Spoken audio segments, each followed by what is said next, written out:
కథ ముగింపులేనిదై సదా సాగదా. ఇదే కదా నీ కథ ముగింపులేనిదై సదా సాగదా. నీ కంటి రెప్పలంచున మనస్సు నిండి పొంగిన ఓ నీటి బిందువే కదా నువ్వెతుకుతున్న సంపద.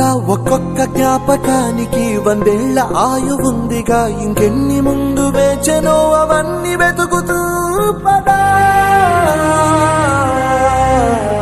మనుష్యులందు నీ కథ మహర్షిలాగా సాగదా. మనుష్యులందు నీ